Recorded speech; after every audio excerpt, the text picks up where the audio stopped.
সুপ্রিয় দর্শক বন্ধু, মানুষ হওয়ার সহজ পাঠ এই ধারাবাহিক অনুষ্ঠানের 25তম পর্বে আপনাকে স্বাগত জানাই। আজকের এই পর্বটি আমাদের 25তম পর্ব, অর্থাৎ আমাদের এই অনুষ্ঠানের প্রায় আজকে রজত জয়ন্তী বললেও ভুল হবে না। আমরা এই অনুষ্ঠানের মধ্যে দিয়ে আপনাদের সামনে আলোচনা করে চলেছি একজন মানুষ কিভাবে মানুষের মতো মানুষ হয়ে উঠতে পারে। আসলে আমরা মনে করি নিজেকে উন্নত করার, আমাদের জ্ঞানটা আরো বৃদ্ধি করার এবং আমাদের আরো বেশি উপযুক্ত, দক্ষ এবং সফল হওয়ার ক্ষেত্রে কোনো বয়স কোনো মাপকাঠি নয়। অর্থাৎ আমরা যদি চেষ্টা করি যে কোনো বয়সেই আমরা অনেক কিছু এগিয়ে যেতে পারি অনেক বিষয়ে। পৃথিবীর ইতিহাসে এমন হাজারো হাজারো উদাহরণ রয়েছে। আমরা সেই তালিকাটা আপনাদের সামনে তুলে ধরে সময় নষ্ট করব না। বিগত এপিসোডে আমরা আলোচনা করেছিলাম আমাদের মনের বিভিন্ন বন্ধুদের নিয়ে। আমরা বিভিন্ন গবেষণার মধ্যে দিয়ে 9টি বিষয়কে চিহ্নিত করেছি যারা আমাদের জীবনের, আমাদের বিভিন্ন রকম লড়াইয়ের ক্ষেত্রে আমাদের সাহায্য করে। কথা আজ আমরা আলোচনা করব আরও একটি গুরুত্বপূর্ণ বিষয় নিয়ে, ওরিয়েন্টেশন, অর্থাৎ মানসিক অভিযোজন বা অভিমুখন। এটা হলো যে নতুন পরিবেশের বা নতুন কাজের বা নতুন পরিস্থিতির সাথে কিভাবে আমরা চলবো তারই একটা প্রক্রিয়ার পদ্ধতি। একটা ভালো ওরিয়েন্টেশন বা অভিমুখন একটা নতুন মানুষকে, একটা প্রতিষ্ঠানের যে সংস্কৃতি, সে একটা ইউনিভার্সিটি হোক বা তার কাজের ক্ষেত্রে নতুন কোম্পানি হোক বা একটা নতুন পরিবেশের মধ্যে গেল, সে হয়তো কেউ শ্বশুর বাড়িতে যাবে এবং সেক্ষেত্রে তার কি করা উচিত কি করা উচিত না সেগুলোকে তার বুঝতে কিন্তু বেশ সাহায্য করে। এবং ওরিয়েন্টেশন একটা যোগাযোগের সুযোগও কিন্তু তৈরি করে দেয়। এতে কি হয় যে বিভিন্ন মানুষ কার সাথে কেমন ব্যবহার করব, কিভাবে এগোবো, এই ব্যাপারগুলো কিন্তু তারা বুঝতে পারে।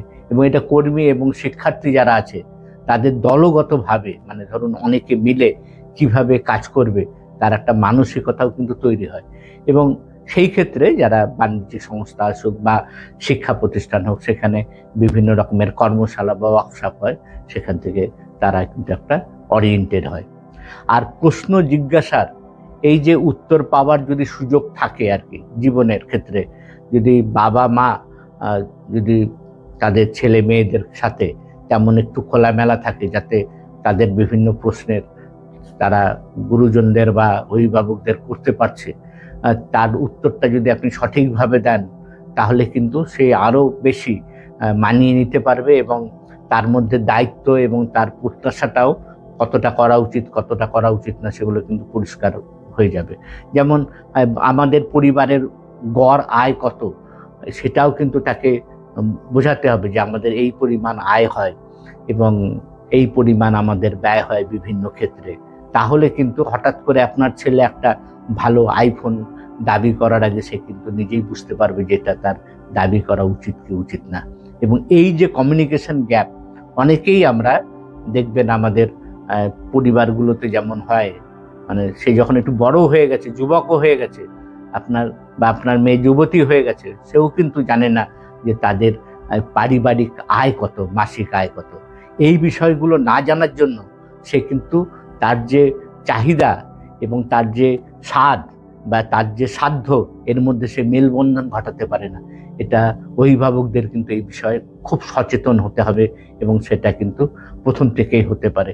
এবং এর ফলে কি হবে, তারও মানসিক কোনো চাপ থাকবে না এবং সেও যখন কাজগুলো করবে বা পারিবারিকভাবে সে যখন অংশগ্রহণ করবে তখন কিন্তু সেটা আনন্দদায়ক হবে আর কি, খুব ভালোভাবে সে বুঝতে পারবে।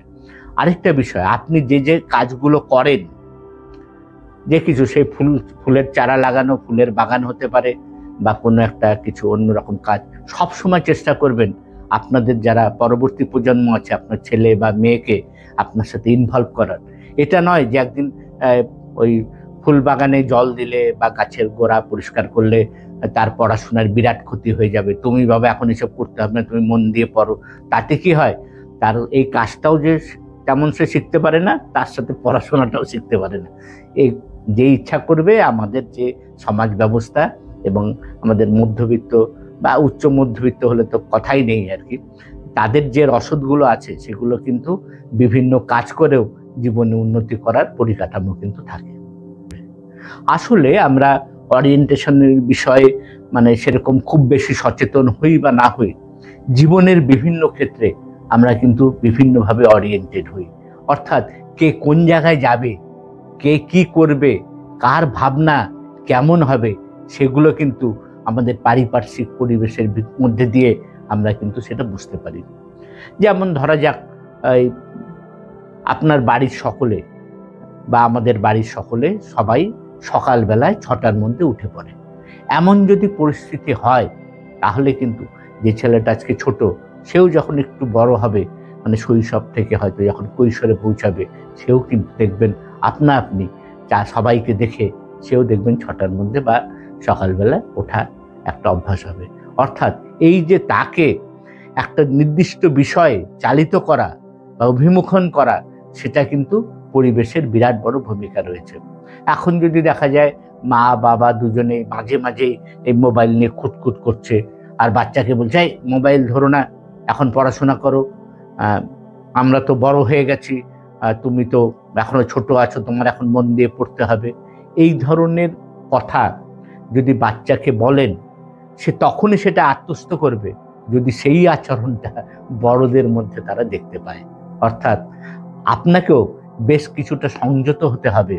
আপনাকেও ওই যে এখন তো নতুন একটা শব্দ এসেছে ডিজিটাল ফাস্টিং, অর্থাৎ যেমন আমরা খাওয়া দাওয়ার ক্ষেত্রে মাঝে মাঝে উপোস করি, বেশিরভাগ মানুষই পুজো বা অন্য কোনো ইয়েতে উপোস করে, তো সেই উপোসের ক্ষেত্রে যেমন খাওয়া দাওয়ারও উপোস আছে, সেরকম ডিজিটাল ফাস্টিংও এখন করছে বিদেশের বিভিন্ন দেশগুলোতে। এই শব্দটা এখন অভিধানে চলে এসছে।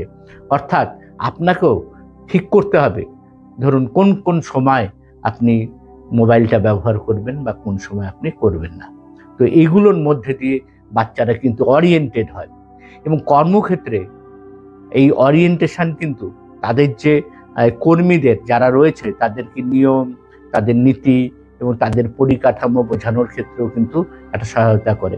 এই ধরনের ক্ষেত্রে যখন কেউ অফিসে কাজ করে বা বড় কর্পোরেট সেক্টরে, তখন তাদের আলাদা করে ওয়ার্কশপ হয়, স্কুলিং হয়, কিভাবে তারা কাজগুলো করবে সেগুলো তাদের বুঝিয়ে দেওয়া যায়। এটি কিন্তু মানে বিভ্রান্তি এবং অনিশ্চয়তা কাটায়। তাহলে লোকে বুঝতে পারবেন যে যারা কর্মীরা রয়েছেন তারা বুঝতে পারে যে কোনটা করলে আমার চাকরিতে পদোন্নতি হবে, আমার মায়না বাড়বে, এবং কোন কাজটা করলে আমার হয়তো বেতনের কিছুটা অংশ কাটা যেতে পারে।